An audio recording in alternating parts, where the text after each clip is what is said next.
Hello दोस्तों, मैं सौरभ आप सभी का स्वागत करते हैं हम अपने यूट्यूब चैनल एसएससी माहौल पे। तो दोस्तों, आज की इस वीडियो में बहुत बड़े इशू के ऊपर बात करने वाला हूं जो कि निकल कर सामने आ रही है। और ये बहुत ही बड़ा स्कैम हुआ है, बिग स्कैम है, जो कि आप देख सकते हो कि ऑल इंडिया रैंक 246 जिनकी आई है, जिस कैंडिडेट के, वो कैंडिडेट असल में फर्जी निकला। तो फर्जी निकला अभ्यर्थी जीएसटी डिपार्टमेंट ने किया टर्मिनेट। सारी चीजों के ऊपर डिटेल में बात करेंगे। और ये बहुत ही ज्यादा दुर्भाग्यपूर्ण है, क्योंकि इसके कारण जो डिजर्विंग कैंडिडेट हैं उस कैंडिडेट की जॉब नहीं हो पाई। और हो सकता है कि वो जो कैंडिडेट जो इसकी जगह पे अगर वो आ पाते, एक कैंडिडेट, उनका कहीं वो जो 2023 का ईयर था वो लास्ट ईयर होगा। तो इन टाइप के स्कैम के कारण, यानी कि सच टाइप ऑफ स्कैम के कारण जो है ना, बहुत सारे डिजर्विंग कैंडिडेट जो हैं वो अपने मेन जो गोल है और जो ड्रीम पोस्ट है या सरकारी नौकरी पाने का जो उनका सपना है वो पूरा टूटता हुआ दिख रहा है। तो इस वीडियो में पूरी डिटेल में बात करेंगे। चैनल पे पहली बार होगे तो चैनल को जरूर सब्सक्राइब कर लेना। टेलीग्राम से नहीं जुड़े तो लिंक आपको डिस्क्रिप्शन में है, जुड़ जाना। वीडियो अच्छी लगे तो लाइक और शेयर करना ना भूलना।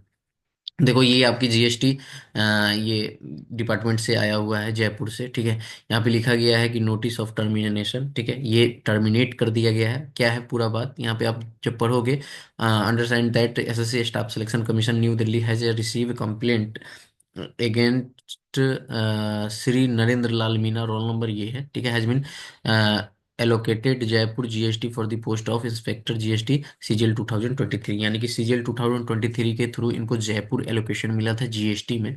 Where as SSC on the inquiry has observe that another candidate had assisted. यानी कि इनमें कहा गया है, ये पूरी लाइन आप जब पढ़ोगे, कि इनके जगह पे जो है कोई डमी कैंडिडेट बैठाया गया था। और उनका पेपर निकला। पेपर निकलने के बाद जो है इनकी रैंक जो है ऑल इंडिया रैंक AIR 246 आई, जबकि इन्होंने पेपर दिया ही नहीं था। इनके जगह पे कोई और दिया गया जो एसएससी जांच में पाई है। ठीक है, और इनका 246 आया रैंक, और इनको जयपुर के थे और जयपुर इनका एलोकेशन हो गया।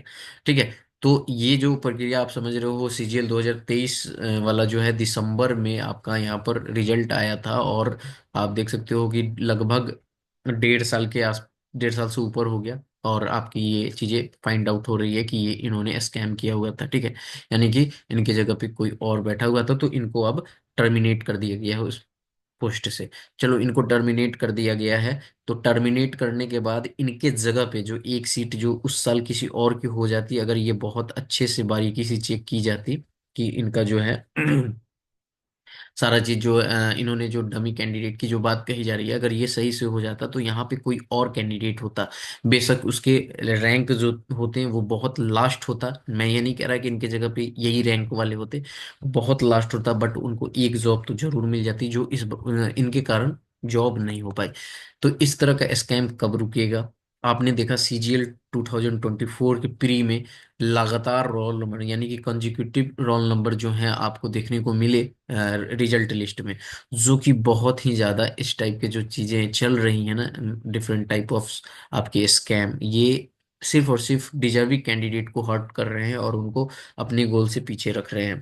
ठीक है, बहुत सारे लोग जो हैं यहाँ पर बहुत सारे लोग को ये होता है कि मुझे गवर्नमेंट जॉब लग जाए। बहुत सारे के माइंडसेट होते हैं गवर्नमेंट जॉब के नहीं है, लेकिन जो दिन रात लगा हुआ है, जिसके मेहनत कर रहा है, जिसके लिए। एक तो एसएससी 2023 में क्या किया कि आप बताओ, आप एक ये फर्जी आया यहाँ पर कि हाँ इन्होंने डमी कैंडिडेट बैठाया। और 2023 ईयर आपको याद होगा, उसमें एसएससी ने क्वेश्चन के आंसर में बहुत ज्यादा बदलाव किए थे, जिसका केस जो है कोर्ट में अभी तक चल रहा है, और वो सुप्रीम कोर्ट तक केस है। तो इतने ज्यादा चीजें कैसे मतलब इतनी ज्यादा चीजें अगर स्कैम बड़े लेवल पे होगा, ये स्कैम ही तो है पूरा।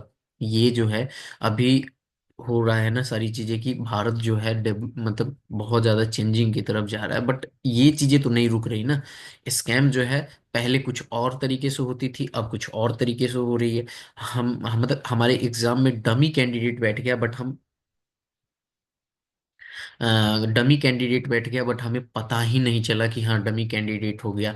पहले क्या था कि एसएससी डीवी कराती थी। ठीक है, तो ज्यादा कैंडिडेट बुलाती थी, एसएससी को लगता था कि थोड़ी सी भी एसएससी उसको लगता था कि यहाँ पर डॉक्यूमेंट वेरिफिकेशन में कुछ इशू है, तो उसे वो क्लियर नहीं करती थी, उसको रखती थी। फिर वो दोबारा में जाते थे और फिर वो वहां से क्लियर होके फिर उनको ज्वाइनिंग दी जाती थी। बट अब डिपार्टमेंट में डीवी हो रहा है, ठीक है। तो डिपार्टमेंट में जब डीवी हो रहा है हमारा, तो वहां पे बहुत ज्यादा डीवी के रिगार्डिंग इशू नहीं आ रही है, ठीक है। तो ये वही चीजें हुई कि सीजीएल में 2023 में आपकी जो डिपार्टमेंट की डीवी है, मतलब डीवी जो है वो डिपार्टमेंट में हुआ, और ये सारी चीजें मतलब पकड़ी नहीं गई। और बाद में ये चीजें एसएससी ने जब क्योंकि देखो डिपार्टमेंट का काम है, एसएससी ने दे दिया, एसएससी अब उसको हैंड ओवर कर देती है, जो डोजियर भेजती है एसएससी, वही डिपार्टमेंट उसको देखती है। तो एसएससी जब यहाँ पर इनके खिलाफ कंप्लेंट हुआ और जांच बैठाई, तो पता चला कि इन्होंने स्कैम किया हुआ है डमी कैंडिडेट बैठा के। तो इन सारे चीजों पे जो है बहुत ज्यादा लगाम की जरूरत है, मतलब लगाम लगाना ही पड़ेगा, तभी जाके डिजर्विंग कैंडिडेट का यहाँ पर जॉब मिल पाएगी। अदरवाइज वो सफर करता रह जाएगा और जॉब कोई और ले जाएगा, ठीक है। बाद में पता चलेगा कि उसको हमने निकाल दिया, बट उसकी तो जॉब चली गई। क्या पता वो नेक्स्ट ईयर अपीयर भी होगा तो उसकी उतनी परफॉर्मेंस हो पाएगी नहीं हो पाएगी, क्योंकि मेंटल, आपकी मेंटल स्थिति भी तो देखनी जाती है। कोई बार बार प्रिपरेशन कर रहा है और वो फेल्योर हो रहा है किसी कारण से, आप क्वेश्चन चेंज कर दे रहे हो तो उसके अच्छे मार्क्स आते हुए, टेंटेटिव आंसर की में मार्क्स अच्छे आ रहे हैं, बट आप फाइनल में उसके कम कर दे रहे हो, ठीक है। किसी कारण से वो बाहर हो जा रहा है, और फिर बाद में ये चीजें आ रही हैं कि ऐसा हुआ, तो फिर ये बहुत ही ज्यादा दुर्भाग्यपूर्ण है। और इस पे एसएससी को बहुत ठोस कदम उठाने होंगे, क्योंकि आपके पास बहुत सारी चीजें है, आप तुरंत इसे चेकआउट कर सकते हो। और आप अपने सिलेक्शन की प्रोसेस को ना बहुत जो है ना शार्पली और फेयरफुली रखो, क्योंकि देखो यहाँ पे जो है ना चीजें जो है, आप डीवी के लिए सबसे पहला बात है ना कि डीवी में तो बहुत ज्यादा ये चीजें हो रही हैं। सीट वेस्ट जो है, अभी आपने देखा एक जो आरटीआई रिप्लाई आई थी कि बहुत लोगों ने पिछले साल नहीं ज्वाइन किया। तो डीवी में मेरे अकॉर्डिंग ज्यादा 1:3 रेशियो में बुलाना चाहिए, ताकि जो लोग भी डीवी सही से नहीं करा पाए उनको यहाँ से आउट किया जाए, और फिर जो रियल कैंडिडेट है उनकी एंट्री हो पाए। तो एक कट ऑफ भी हमारी कंट्रोल में होगी, जो पहले होता था, इसके बाद फाइनल लिस्ट निकाली जाए, बहुत ही फेयर होगा।